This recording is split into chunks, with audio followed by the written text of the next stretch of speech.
Welcome, everybody, to A Renaissance in the Rockies Coffee Talk. I'm Jeff Julian, your host of the Pure and Simple podcast, and your host today for this live conversation at our virtual conference. So welcome to those of you who are here for your first day of the virtual conference.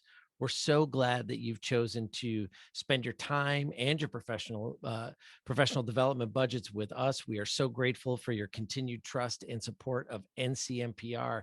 For those of you who are with us in Denver, thank you for being there. It was just an outstanding conference. We had so much fun. We learned so much, and now we're sharing it with you virtually as well. So we have just a dynamite show this afternoon for you. We've got members of Grand Rapids Community College who won the Best in Show NCMPR Paragon Award.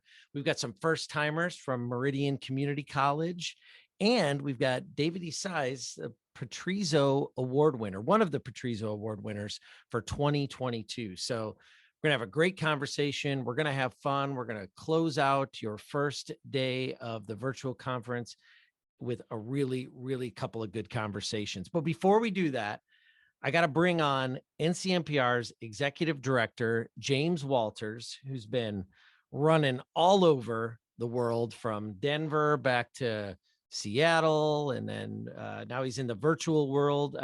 So we got to talk to James and see how he's holding up and see how he feels about this national conference, both in person and virtual. So James, turn your camera on and join me on the virtual couch here. How are you, sir? Hey, Jeff. How are you doing? Doing well. Doing well. Let me see. I'm trying to look at your eyes to see if you've slept at all in the last two or 3 weeks. How are things? I'm getting caught up. So what did you think of Denver? I think Denver went off really well, and we're getting some good feedback from members.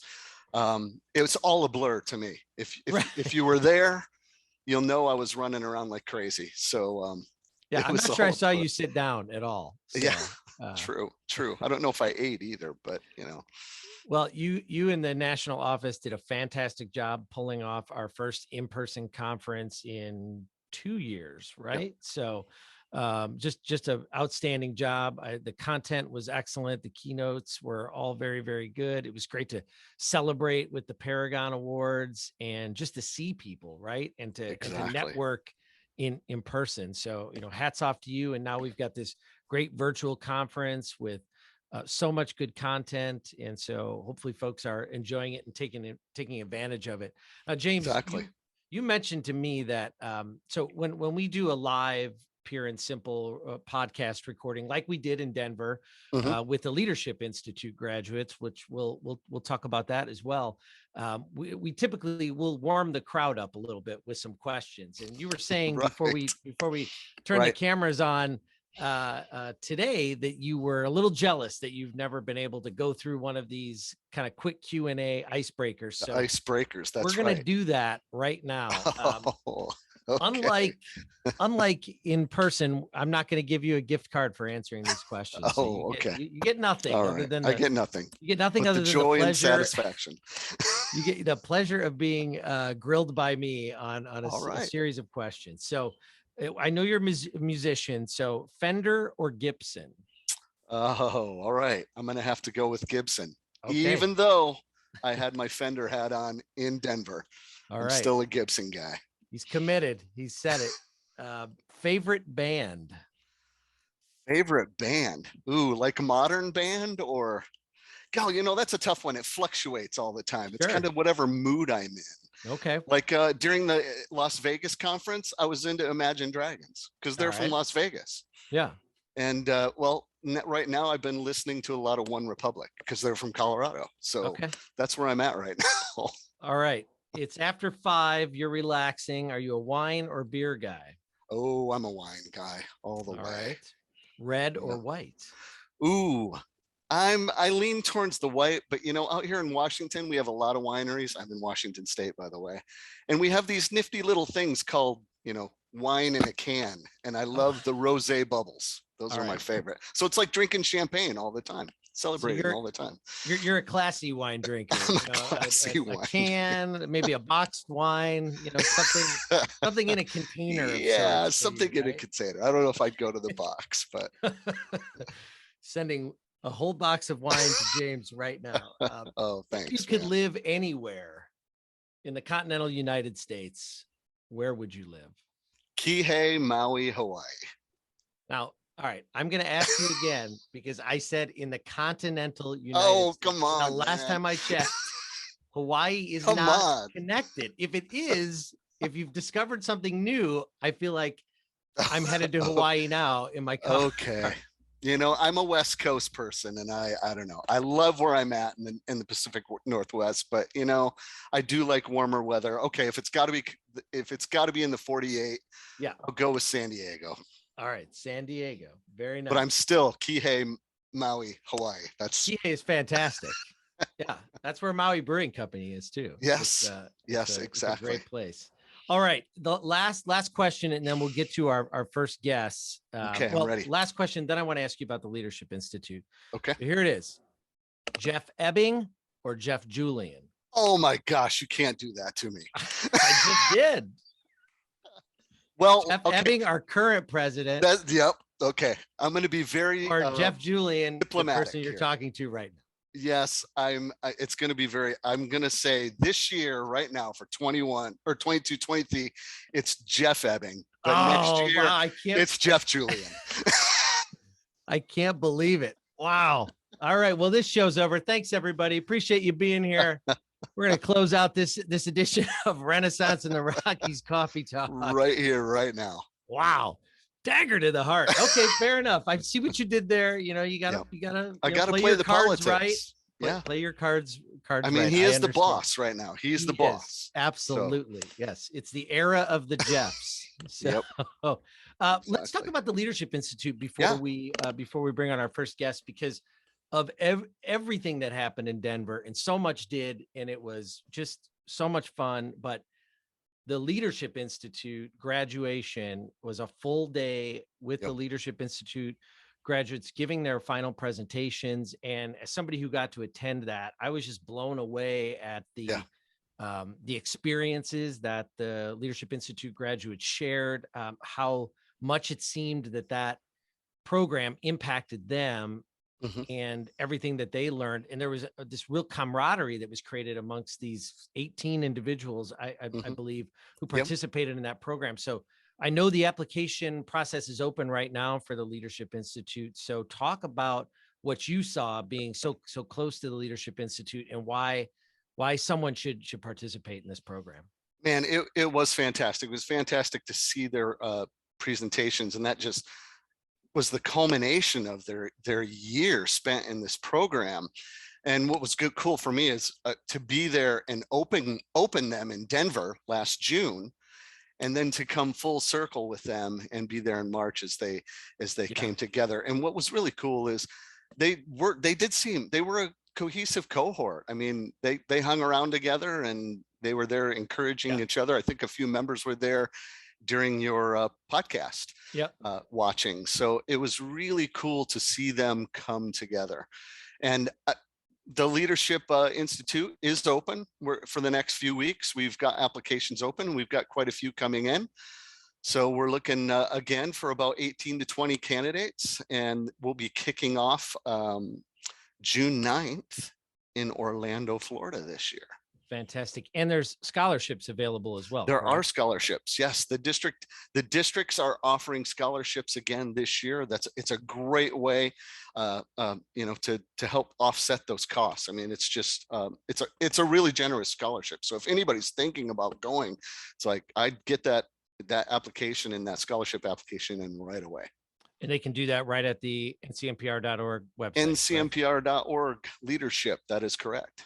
Fantastic. Well, James, thanks for being a good sport. Appreciate you jumping on, and it looks like we got a question here, or a clarification around the scholarship. It says the deadline for scholarships have passed.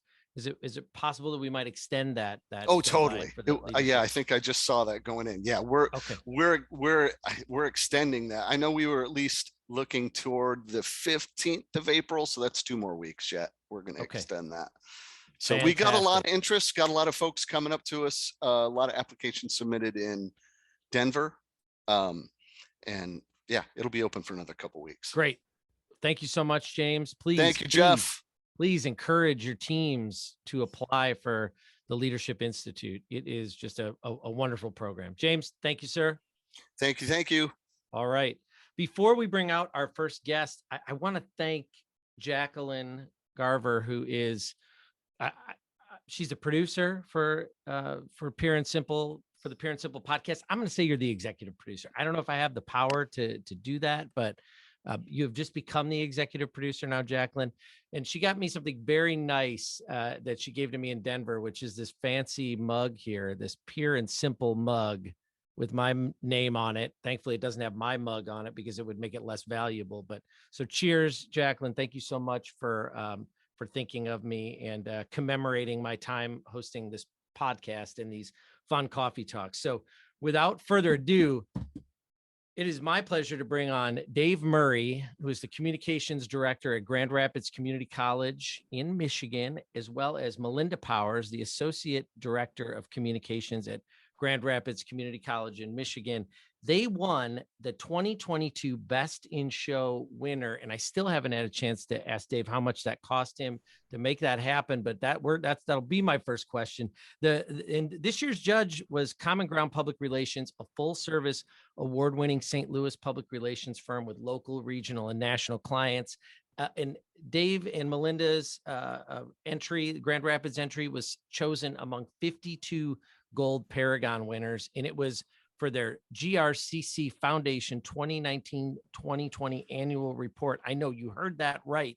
It was an annual report that won Best in Show. That's how good this entry was. It beat out these amazing videos and other things. It was a fantastic annual report. So Dave, Melinda, welcome to A Renaissance in the Rockies Coffee Talk. How are you both? I know you were in Denver. You're back. Did you get back into the swing of things? Have they been holding parades and celebrating the marketing and communications team at GRCC? What's going on?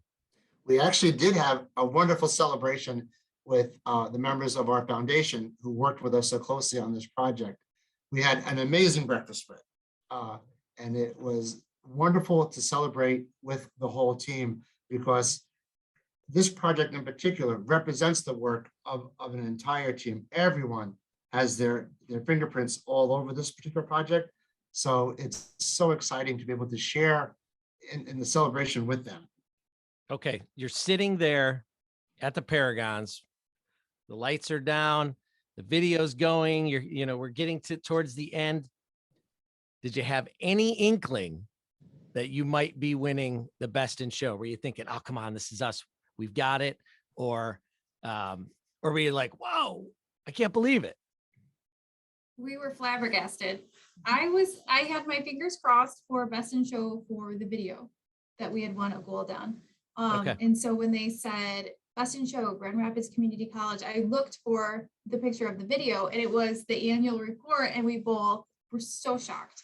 Yeah. It was an awesome night. And Jeff, it was an emotional moment for me. Mm-hmm. Because so many people on the team have a part in that, and we've worked so hard. And it's been a tough couple of years for everyone across the board, for all of us, and to have our collective work recognized by our peers, it was humbling and it was overwhelming. I know the judges said nice things. I didn't hear them until I saw the playback this week, because it was waterfalls. It was something I'll never, ever forget. It was humbling. It was celebratory, and it sounds like it was slightly dangerous coming back from Denver to the Midwest. It sounds like maybe there was a issue in the airport. So I didn't leave a lot of extra packing room because I don't want to check bags. So there's a challenging side to winning some of these awards is that you got to have room in your suitcase for them. That's right. And the two Paragons took up some space, but the Best in Show, it's big. It's a good size, and it is really heavy. Yeah. Right?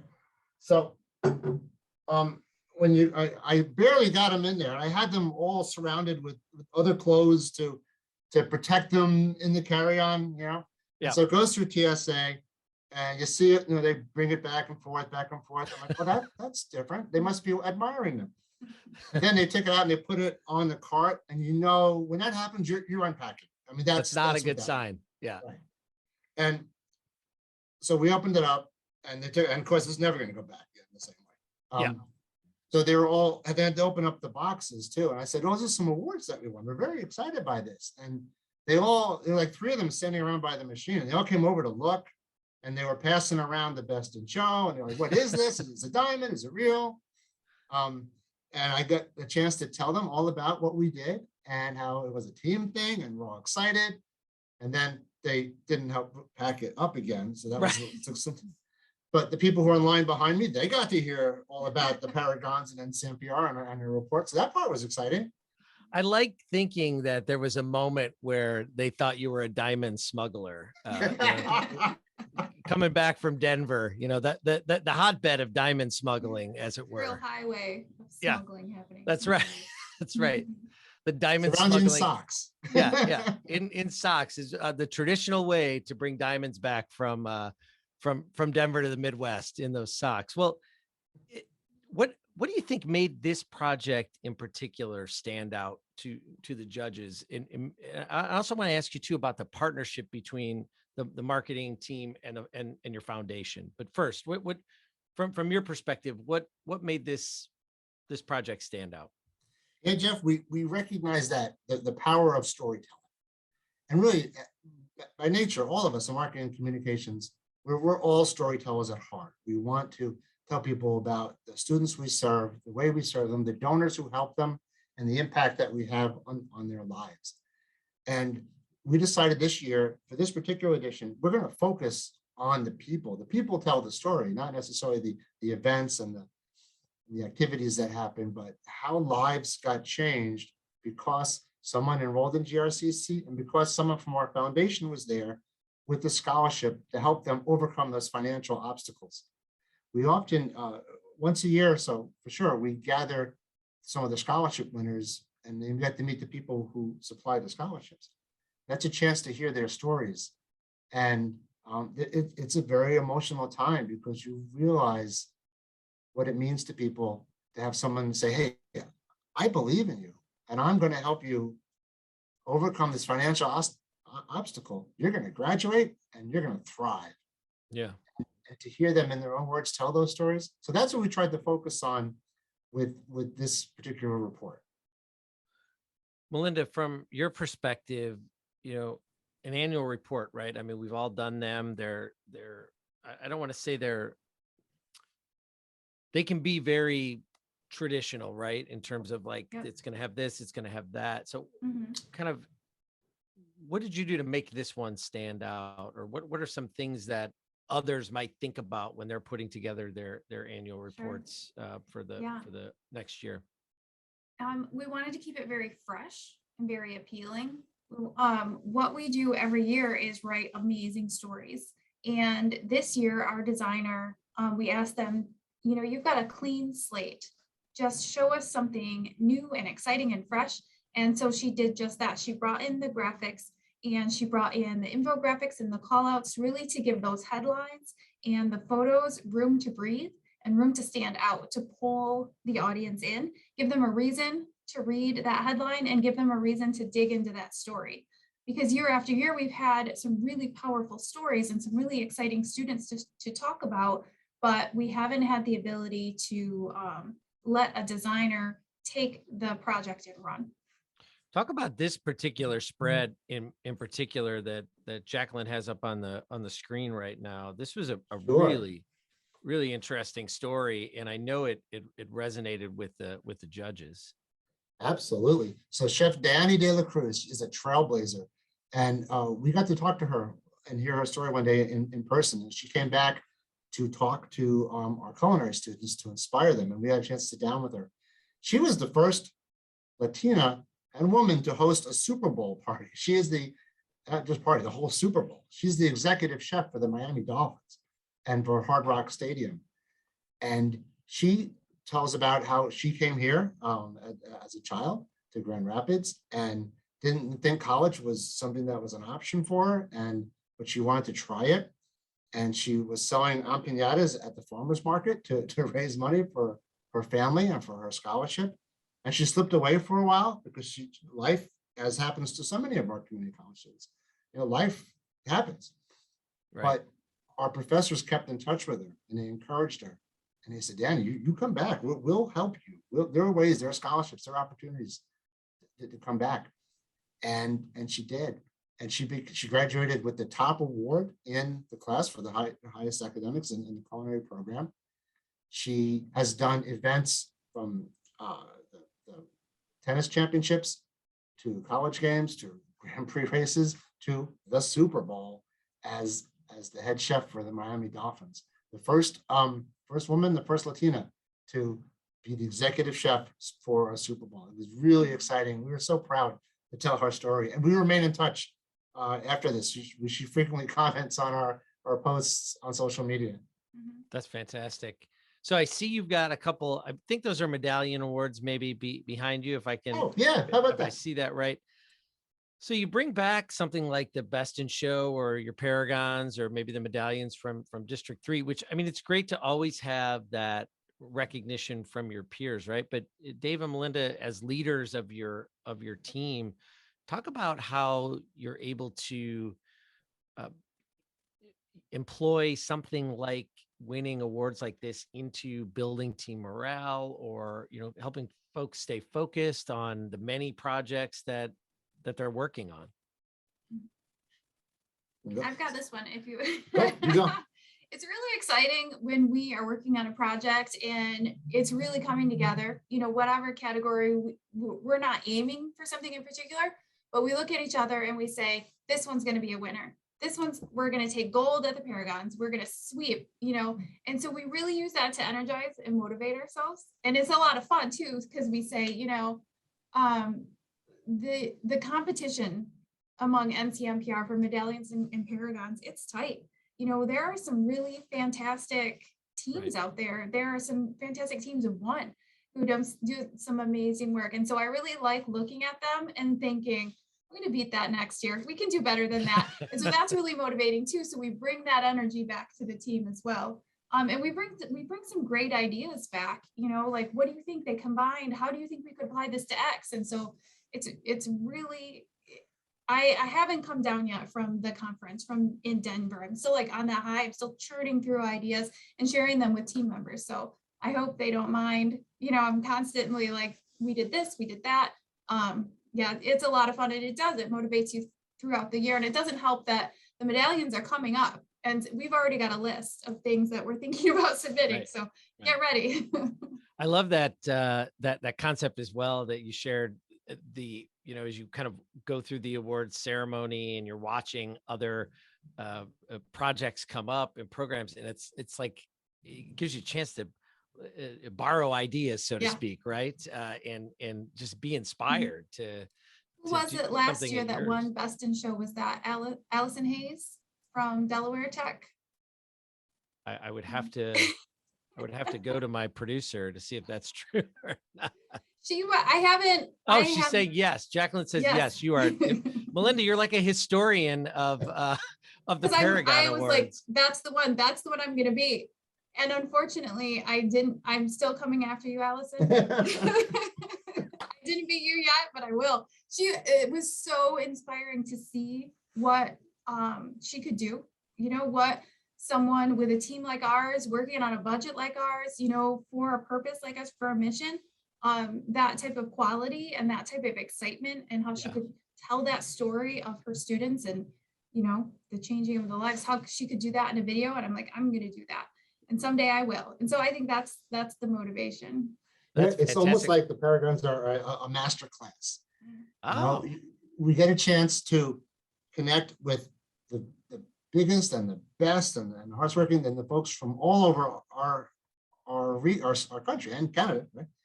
And what I love too is that we all have the same purpose. We're all supporting community college students, and that's a good thing, right? That's a great mission. So we're all focused on something good. And I look at it as is what can we learn from the winners? What are they doing? How are they doing it? How can we do something similar like that? What best practices can we adopt and learn? So you guys should charge tuition to watch the video because it's so good. And we love being able to share knowledge too that we've learned, and it's fun to see someone, a college as other colleges who, hey, I wonder if they saw us do something like that, and now they're trying it. I mean, we don't compete directly for students. We're all helping all of our students all over the country. It's exciting. You guys do a great job. Dave, we're gonna have to just like grab that 30 seconds right there and use that to promote NCMPR. That was fantastic. Congratulations to both of you again. Dave and Melinda, you're incredibly talented. You might be the nicest people I know as well. That's got to be the Midwest nice. But even with the competitiveness, even when you put that challenge out, Melinda, it still sounded really nice and very, very, very cordial. So, but I love that there's a challenge on the table now. So, Allison, watch out. Melinda is coming for you, and we'll do a hype video before the Paragons in Orlando. Thank you both so much for being on the show with me today. Thank you. Thank you, Jeff, and thank you, James and Jacqueline, for your leadership of this wonderful institution. We're also here with Alyssa Raditz, who's our lead designer, who worked so much on that project too. So we've got a great team. You have a great team. I'm thrilled when we get to do things together. Awesome. Thank you both. Take care. Bye. All right. That was a great way to start. And we're going to keep it going with our friends from Meridian Community College in Mississippi.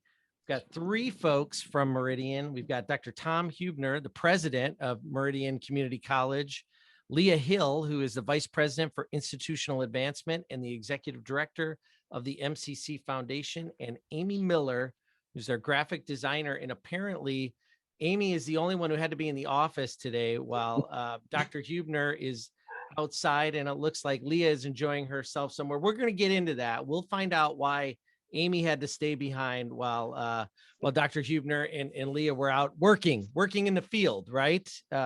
But thank you all for being here and being on the show.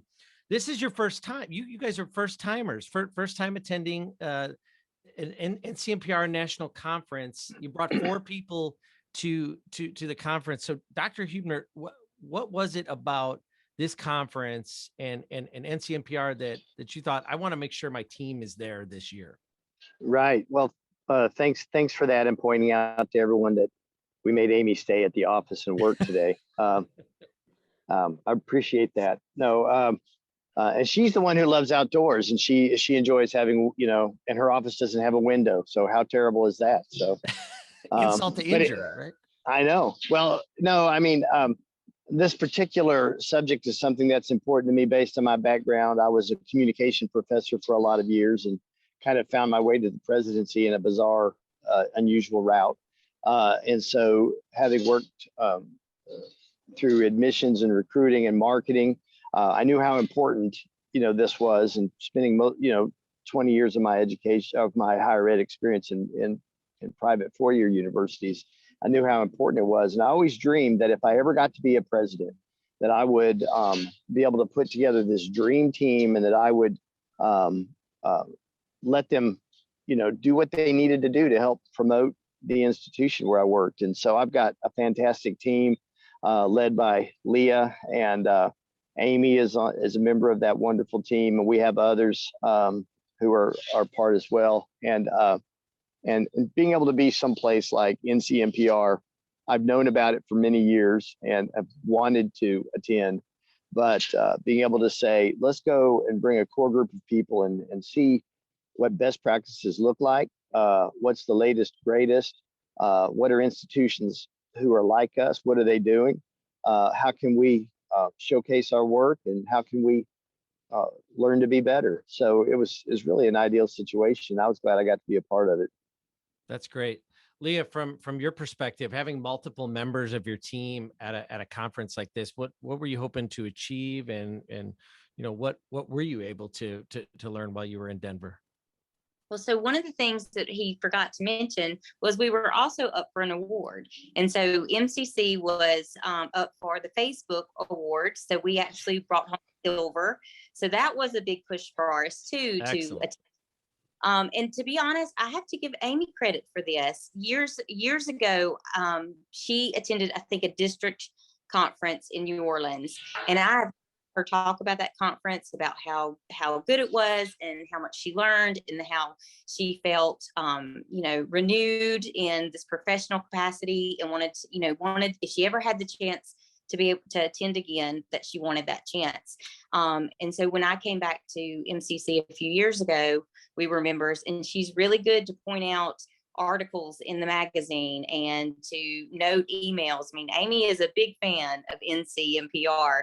And so when we decided to go, we knew Amy needed to be one of the ones to get to attend. So it was a good group. And Lauren Denham Pratt attended as well, because she is the administrator of our Facebook account. So of course she was there. And then Dr. Huebner and I are just big communication nerds. So we want to learn any chance that we get. Excellent. I love that. So Amy. Well, let me say one thing real quick. I'm sorry, I have to say this. Leah was the NCMPR District 2 Communicator of the Year. So so it's, she doesn't need to downplay her efforts and her role and experience. So also being able to see, her recognized in that way as well was important. Absolutely. Fantastic. Congratulations on that, Leah. So Amy, from your perspective, first time at a conference, what did you think? What stood out to you? What would you tell someone who else is thinking about coming for their first time? Why they should attend a national conference? Well, actually, the conference I did go to before was a summer institute, and I think it was a national, but Okay. it was but it was short, and it was Right. close by. It wasn't way out west. Yeah. But I really like to network and to see, the other people that are there, and to see the projects, see the other winners and see what we have to compete with, it's not really competition, but, to give me inspiration. And I'd sit in my office all day, doing my graphic design. And a lot of times it's just, constant work. And I don't get to see a lot of the marketing plans and aspects and things like that. And so it was it's really good to get to see it from a marketing person perspective rather than just the designer perspective. That's a great point. So I'm interested. I don't know that I've ever talked with a president that has such a deep communications background, and as someone who's written for several presidents and knows that the challenges of trying to capture a president's voice for them and still have their input. So Leah and Dr. Huebner, if you can talk a little bit about what that's like, both being a president who has a strong background in communications, and then writing for a president who has a strong background in communications. So maybe Leah, if you want to start, unless you want to hear what Dr. Huebner has to say, but no, your call.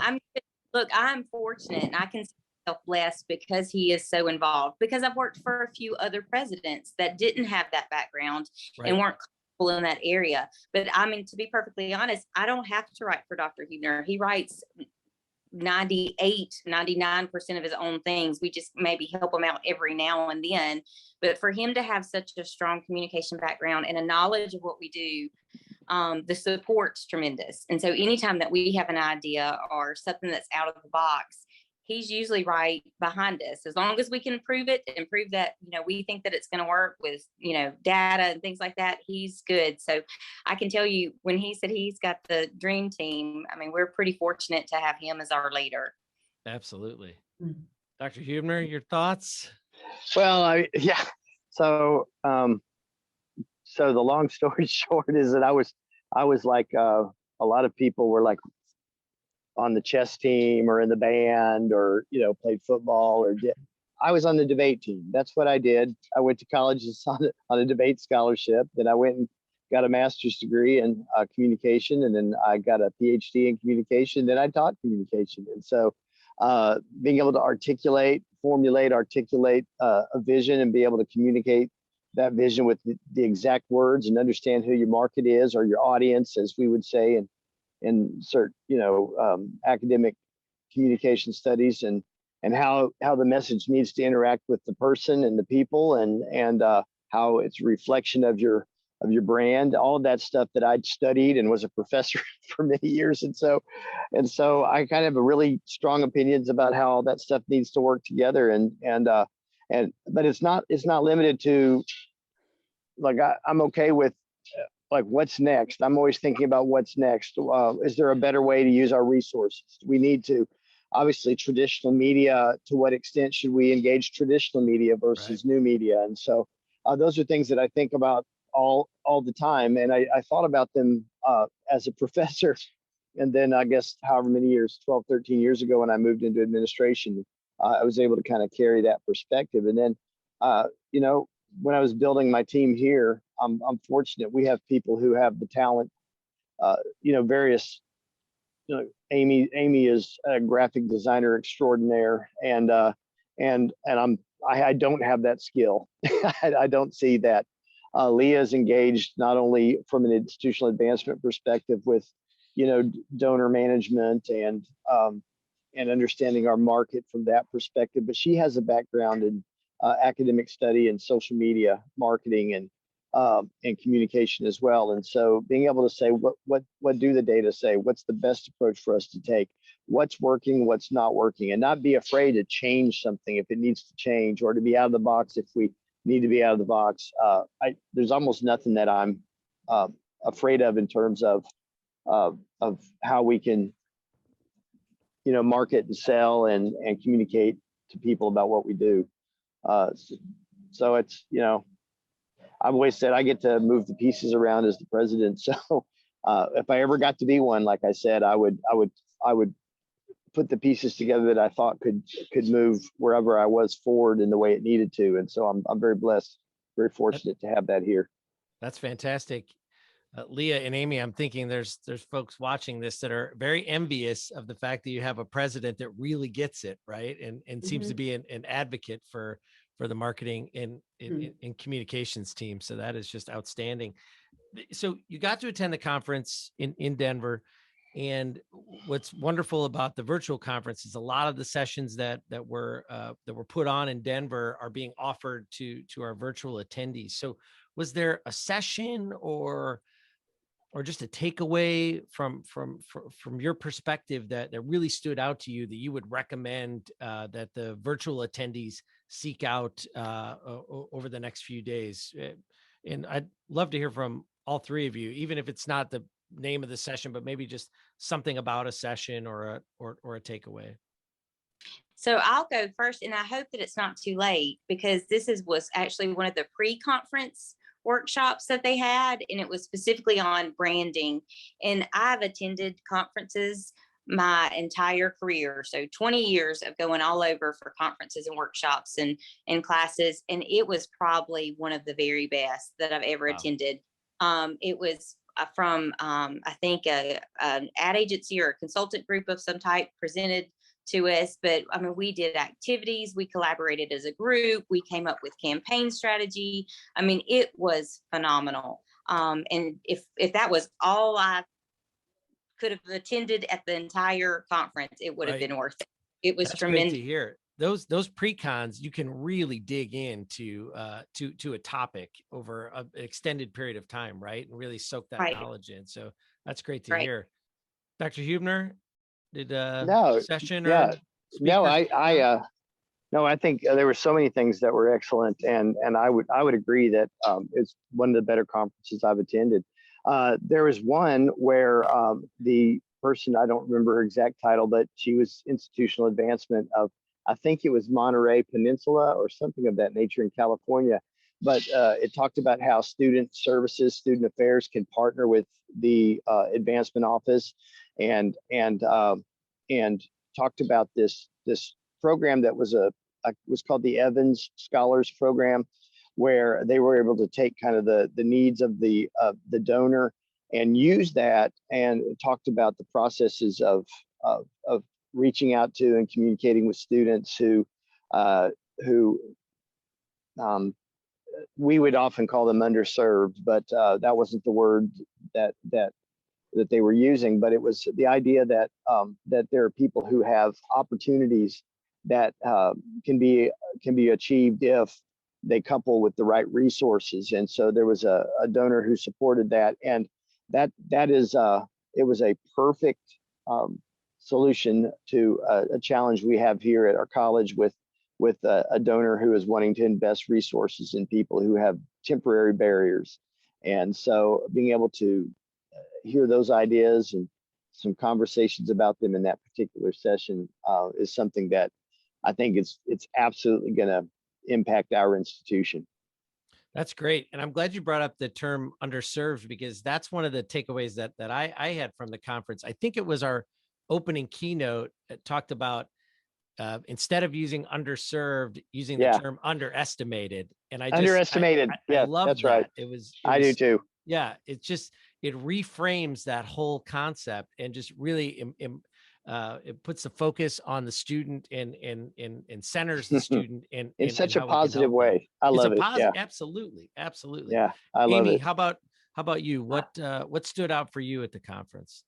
So I did like the pre-conference session. It was about developing your personal brand. That was really good. I think it's really good for someone who's it's probably somebody younger than me who wants to advance really far in their career, and then you learn a lot about yourself. I think that was really good.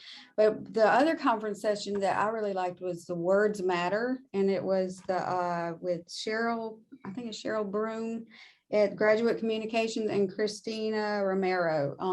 That was really good because I don't, as a designer, I'm just told I have to make pictures and make things look good, but I don't hear the stories a lot. And this was about storytelling and about how, it was really good for me. I really enjoyed it. That's fantastic. And I would argue that in many ways, if a piece doesn't have excellent graphic design, that story is not going to connect. So I think those two art forms go hand in hand. Mm-hmm.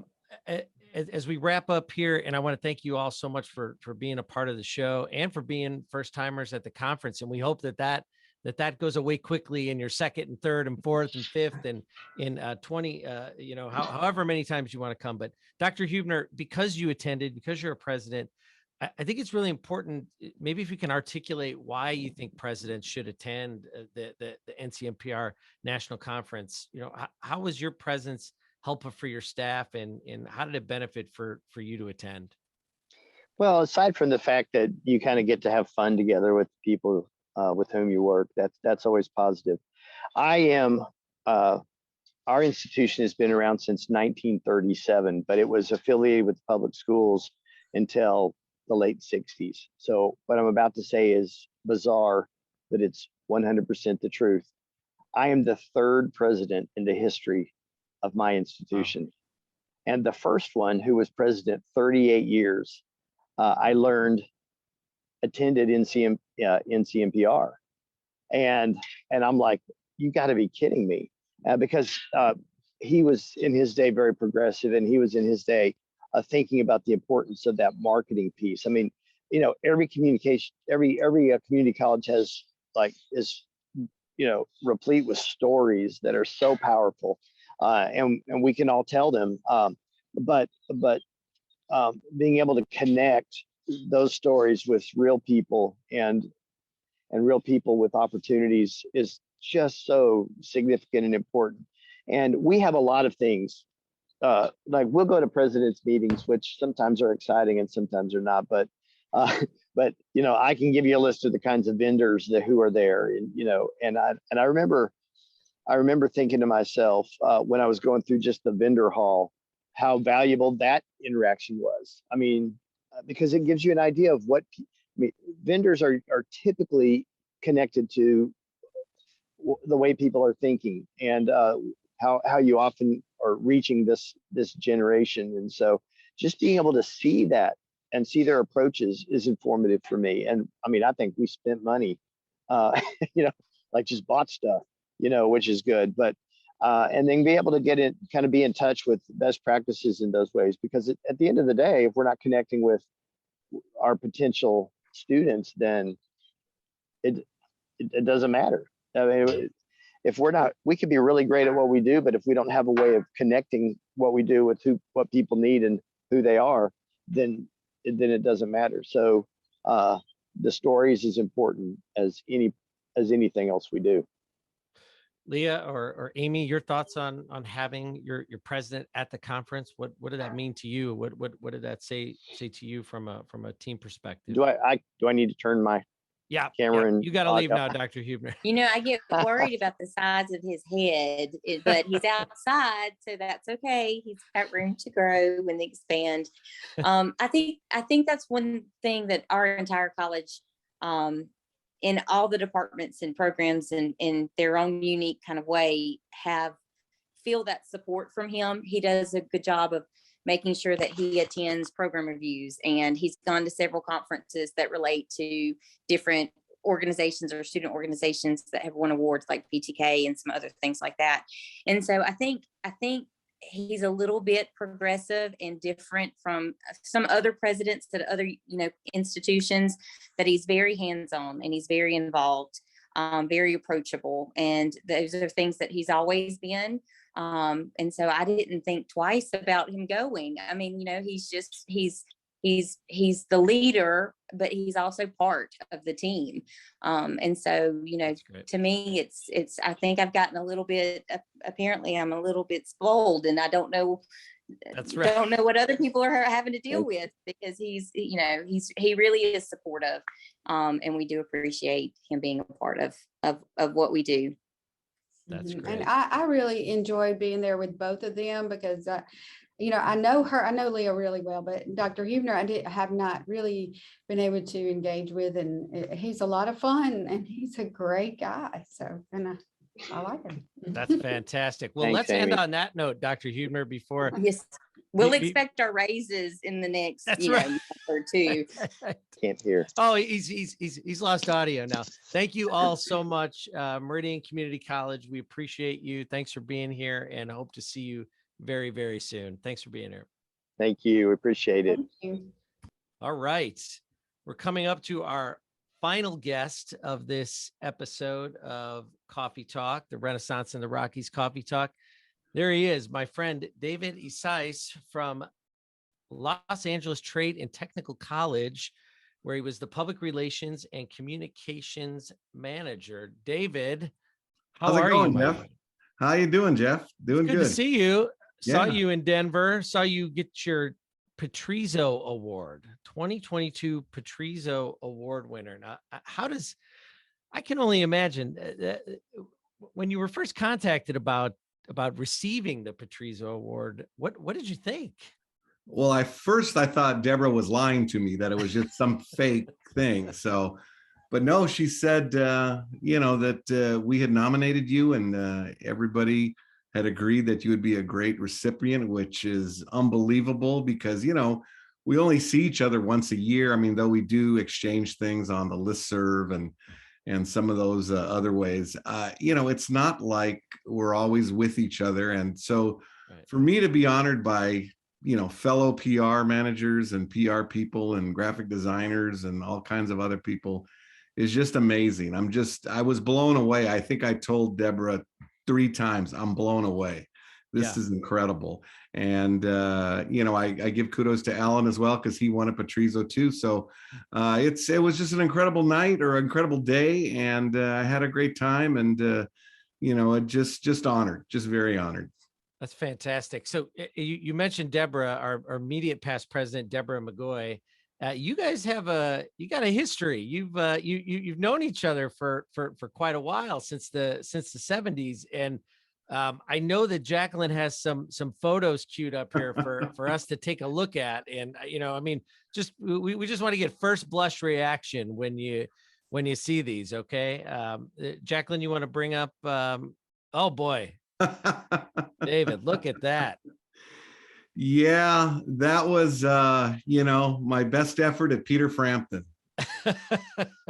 How old are you in this picture?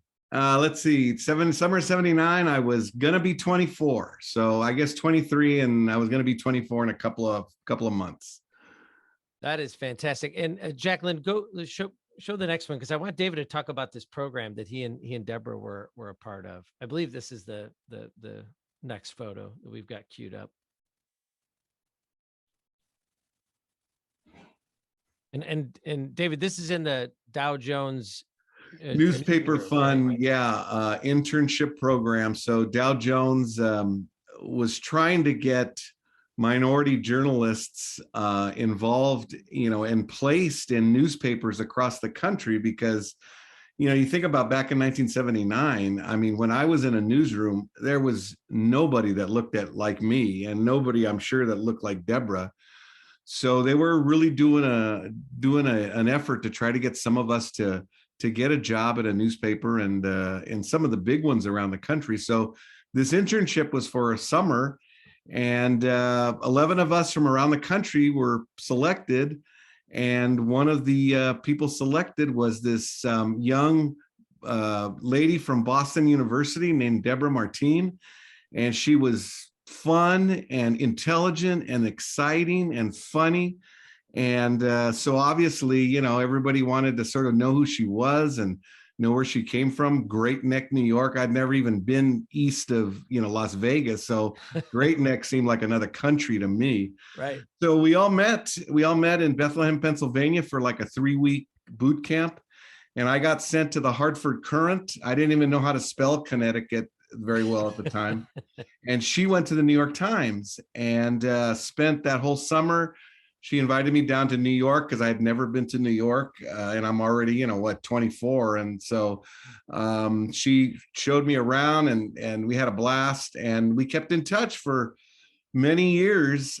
She was in the media and I was in the media. And then one day I said, oh my God, there's Deborah's name. And I think it was some type of magazine talking about her running the Houston Community College PR stuff. And I couldn't believe it, because I had transitioned over to LA Trade Tech, and I was doing the same thing. So our careers kind of paralleled. And so I finally saw her in person at the 2018 Las Vegas NCMPR convention. And we sat down and talked for, 16 hours or something, and just had a great time. So so our careers paralleled. So, when I got the, there we are. That's us in Vegas. And when she told me that I was going to be the Petrizzo awardee, I couldn't believe it. Like I said, I was just blown away. But Deborah's been great. I also know Juan, the previous president before. So this is like, coming home for me. David, talk about the program you and Deborah were in just a little bit more, because if I remember right, in Denver, your remarks are really powerful in that you equated that experience to the experience that many of our students have when they come to our institutions, and they may not see themselves represented in the classroom or with staff or with faculty. Yeah. So, like I've said, when I entered newsrooms back in 1979 and even previous, I mean, I was the editor at my community college newspaper. I was the very first Latinx editor in history. And then when I went to New Mexico State, which was where I graduated from, we did some work in the newsroom there at the Las Cruces Sun News. There was nobody that looked like me. And Deborah and I, have exchanged stories where the same thing happened to her. I mean, you go to the New York Times, I don't think she saw anybody that looked like her. Certainly at the Hartford Courant, I mean, there was a couple of people that I think were reporters that I didn't see that much, that I understand, were Latinx, Puerto Rican or whatever. So I guess there was a few, but I didn't see them. And the problem is that when you don't see somebody that looks like you, you have, there's trouble adjusting, there's trouble fitting in, so that you can sort of focus on your work. I talk to students all the time, and, they talk about how difficult it is, to feel comfortable in the classroom sometimes, or to feel comfortable, our college is 2/3 career ed. So to feel comfortable in the automotive shop, or to feel comfortable in the graphic design area, it's difficult. It's difficult for them.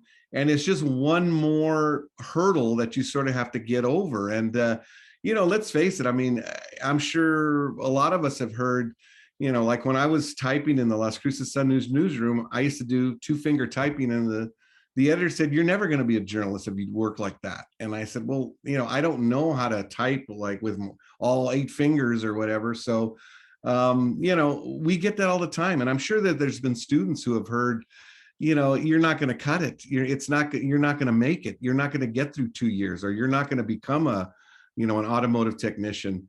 It's got to be tough for them. So that was one of the things that connected me with a lot of students, because I know I was sort of a little bit of a pioneer, and I know some of them first generation, Right. or, Right. single moms, or, everything you can think about that they have to deal with, is right there in front of them. And they're still trying to make it. They're still trying to get to that degree so that they can move on or go into the marketplace or whatever they want to do.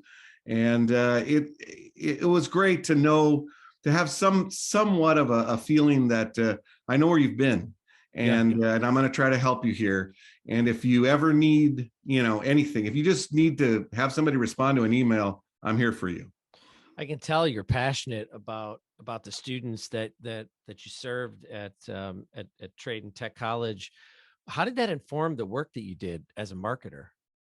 Well, you have to understand your targets. That's what everybody says, what is your target? And there's several, there's always numerous targets. But for me, I had to realize that Trade Tech it wasn't like other community colleges in the fact that we didn't have a huge percentage of 18-year-olds that had just come to us from high school. There was a quarter of our students like that, but we had a lot of second career people who had not entered the workforce, or who had leaving the workforce and coming back.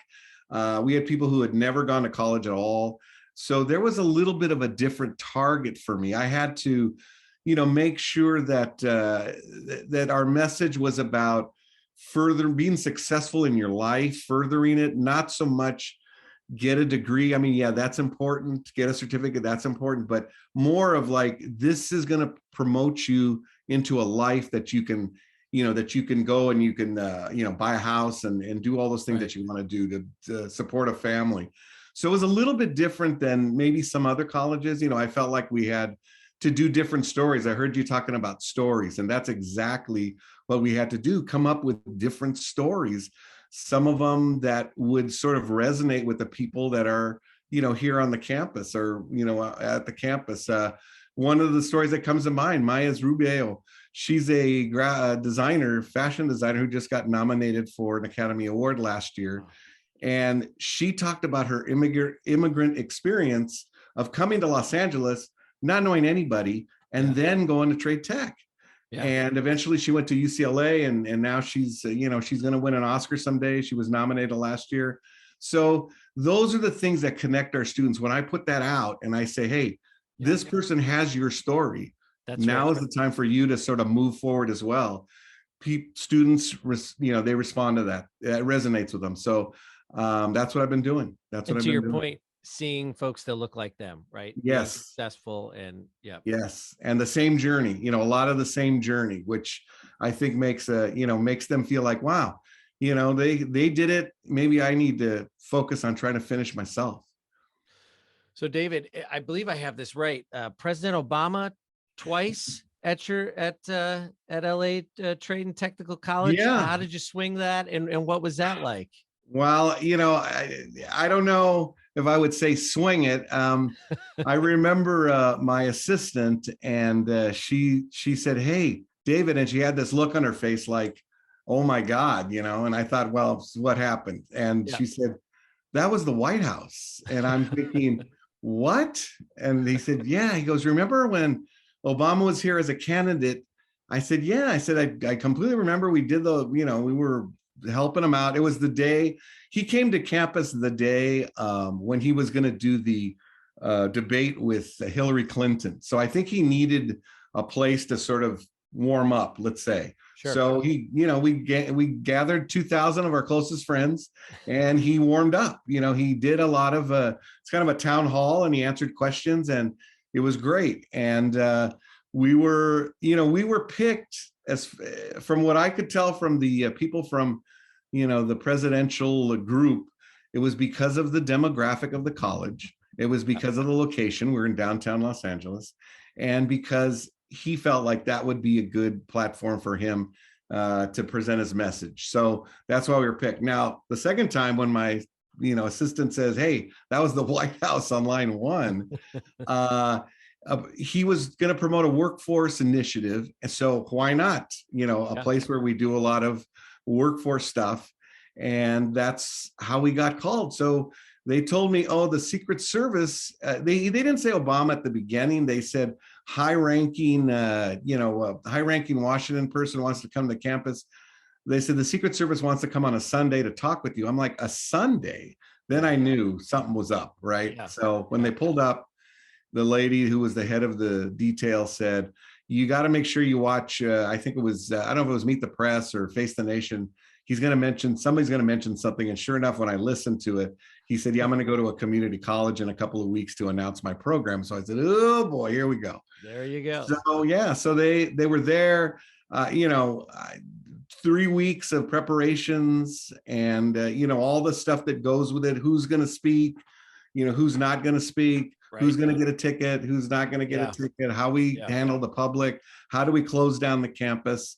They were obviously very detailed, and they again said the demographics of the campus, where it's located, that's why we chose you guys again. And also at the end, they said, we knew he had been here before. It had been a really good visit. So we knew that this was a good place to come.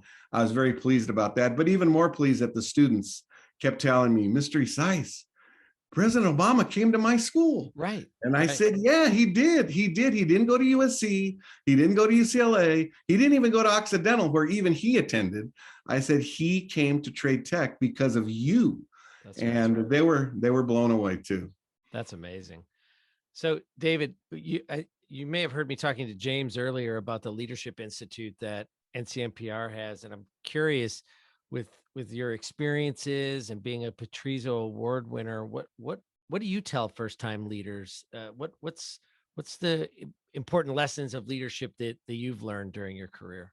Well, it's funny you say that, Jeff, because when I did my acceptance speech, I had been asked by a friend of mine the night before. We were looking at the Paragons and just blown away again by the Paragons and all the great talent. And he said, okay, what would you give me 3 things that you would tell people who were going to become PR managers or are on a campus now.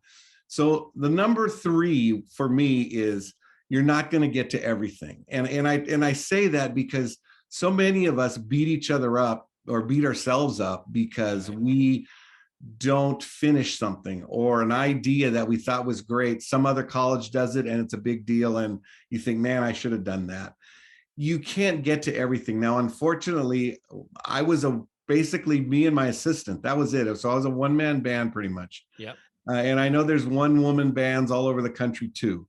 So I would try to prioritize. I would try to really lean on other people. You talk about, I didn't have a graphic designer assigned to me. So there was one down the hallway who was part of some other grant. So I'd go in there and bring them food and bring them free t-shirts and stuff and say, oh, and by the way, can you help me out with this design here? And those were the things that you have to pull off. You have to use some of the faculty that are helpful, get some stories from the faculty because they know all the stories. And I would go down there and talk with them personally and say, give me a story, give me something that I can use. So you develop your group of folks that'll help you out, but you can't get to everything. Be as efficient as you can, but don't worry that everything didn't get done. Number 2, and it sort of goes with 3, build your network. You got to make sure that you know everybody who can help you. And that goes externally as well as internally. Make sure you are friends with, like I said, the graphic designer. I mean, was really tight with the custodians because when we would do news conferences on campus, I needed their help. I said, oh my God, the sun's facing the wrong way. We've got to turn the stage around, right? Right. You don't have a relationship with the custodians. They're just going to look at you like, sorry, that's lunchtime. Right. Yeah. So I would try to commit to these people and befriend them and tell them, look, we're all in this together. I mean, marketing is those plants right there. Marketing is, how the sides of the building look. Marketing is everything. So please help us give this news conference a nice look, or this visit a nice look. And they would do it. And it was extremely helpful. So build your network.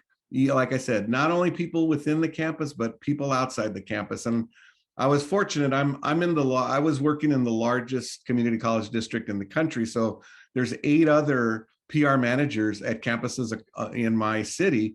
So I could call them at any time. What would you do if this happened? What would you do if that happened?